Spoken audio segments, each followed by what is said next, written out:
जय सिया राम। आज हम बात करेंगे भगवान श्री कृष्ण की सबसे बड़ी भक्त मीराबाई के बारे में। तो ये मीराबाई आखिर थी कौन? कई लोग मानते हैं कि मीराबाई राधा रानी की सखी थी। वो भी श्री कृष्ण से प्रेम करती थी, लेकिन श्री कृष्ण का प्रेम ना मिलने के कारण उन्होंने कलयुग में पुनः जन्म लिया। 1498 में कलयुग में उनका जन्म हुआ।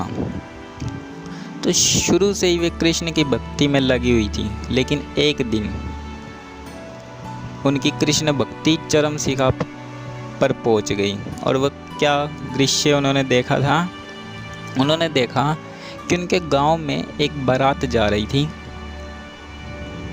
तो मीराबाई ने कहा कि जो घोड़े पे बैठा है ये दूल्हा, ये बारात के लिए आया है, मेरा दूल्हा कौन है?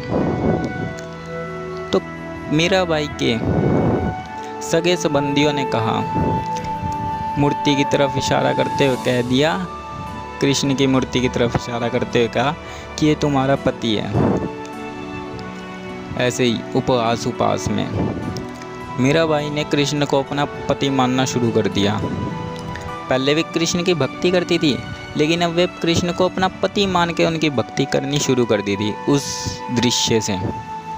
तो मीराबाई कृष्ण को अपना पति मानने लगी, लेकिन उनके घर वालों ने मीराबाई का विवाह भोजराज से कर दिया। अब मीराबाई का विवाह भोजराज से किया, लेकिन मीराबाई कृष्ण की भक्ति में ही लगी रहती थी। इससे वहाँ पे एक नकारात्मक विचार उनके अंदर आने लगे, भोजराज के घर वालों के अंदर। तो उन्होंने मीराबाई को अपमानित करने व उनकी भक्ति में रुकावट बनने, उनको विष पिलाने तक का प्रयास किया। लेकिन श्री कृष्ण की भक्त होने के कारण, इतनी ज़्यादा भक्ति करने के कारण उन पे विष का भी असर ना हुआ। अब कृष्ण जी ने पूतना का विष पिया था, तो भला अपने भक्त को विष से कैसे ना बचाते। इसका पीछे का कारण ये था कि कृष्ण ने पूतना का विष पिया था। इस वजह से कृष्ण ने अपनी भक्त मीराबाई को भी विष से बचाया।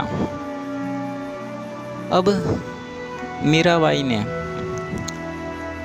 काफ़ी दुखी होकर, उनके घर वाले उनको काफ़ी दुखी करते थे। इस वजह से मीराबाई ने एक बार तुलसीदास जी को पत्र लिखा था कि मुझे कृष्ण की भक्ति करने से रोका जाता है।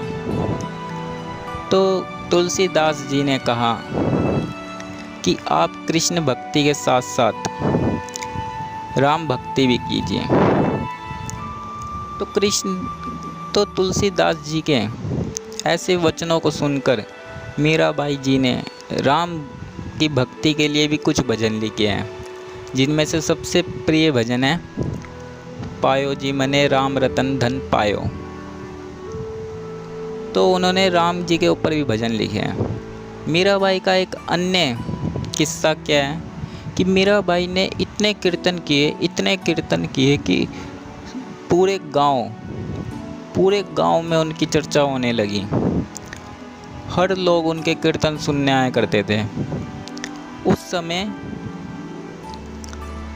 भारत पर अकबर का शासक था। तो अकबर ने जब मीराबाई के बारे में सुना, वे भी मीराबाई का कीर्तन सुनने आए, एक साधारण इंसान बनकर तानसेन के साथ।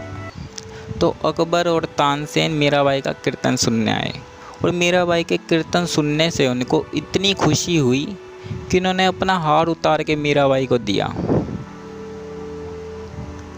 तो मीराबाई के कीर्तनों का इतना बड़ा महत्व था। अब मीराबाई, जैसे ही उनके पति भोजराज की मृत्यु हुई, तो उनके घर वालों ने मीराबाई को सती करने का प्रयास किया अपने ही पति के साथ। वो उस समय सती प्रथा थी। तो अपने ही पति के साथ उनको भी जाने के लिए कहा, किंतु मीराबाई कृष्ण को अपना पति मानती थी। उन्होंने इसका इनकार किया। मीराबाई अपने पति की मृत्यु के बाद द्वारिका चली गई। उन्होंने अपना अंतिम समय द्वारिका में और मथुरा में बिताया, लेकिन उनकी अंतिम समय उन्होंने अपने द्वारिका में बिताया। 1547 में मीराबाई कृष्ण की मूर्ति के अंदर समा गई। उनमें इतनी अधिक भक्ति थी कृष्ण की कि वे कृष्ण की मूर्ति के अंदर समा गई। अब कुछ लोग तो मानते नहीं है, सब कहते हैं मीराबाई कहीं और चली गई, ऐसी जगह जहाँ पे कोई उन्हें तंग ना करे कृष्ण भक्ति करने से। लेकिन कुछ लोग ऐसे मानते हैं कि वे कृष्ण की मूर्ति के अंदर समा गई।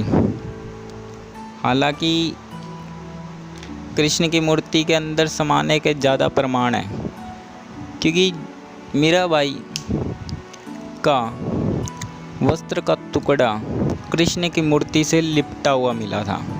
जिस मूर्ति के साथ वे रहती थी कृष्ण की, उसी मूर्ति के साथ मीराबाई का टुकड़ा लिपटा हुआ मिला था। तो यही माना जाता है कि मीराबाई कृष्ण की मूर्ति के अंदर समाई थी। अब मीराबाई कृष्ण के गोलोक धाम में रहती है। उम्मीद करता हूँ आप सब मीराबाई की तरह कृष्ण भक्ति में ध्यान दें और अपने इष्ट देव, आप जिस किसी की भी भक्ति करते हैं उसकी भक्ति पर अटूट रहे। धन्यवाद। राधे राधे।